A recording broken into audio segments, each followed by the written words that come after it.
Au Soudan du Sud, les personnes déplacées à l'intérieur du pays font face à une pénurie alimentaire qui s'aggrave.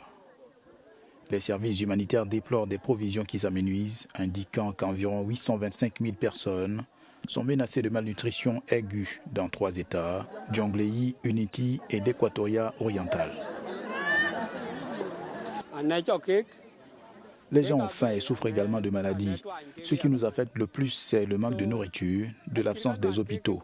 Le gouvernement nous a rendu visite ici, mais n'a rien apporté. De nombreuses personnes vulnérables meurent de faim.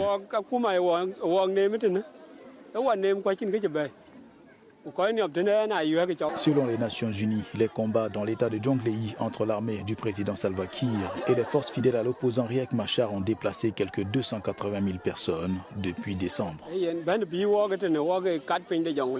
Nous avons fui notre terre à Jonglei à cause des affrontements entre l'armée populaire de libération du Soudan, qui est de l'opposition, et l'armée populaire de libération du Soudan, du gouvernement. Ce conflit a tué nos personnes vulnérables et nous avons fui jusqu'ici. Depuis notre arrivée, la faim est le principal problème qui nous touche.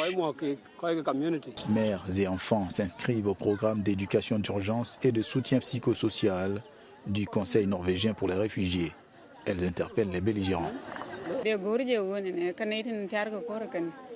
Mon message aux 2 parties est d'arrêter les combats et si elles acceptent de faire participer les femmes aux négociations, ce serait beaucoup mieux car en tant que femmes, nous avons beaucoup souffert dans ce pays.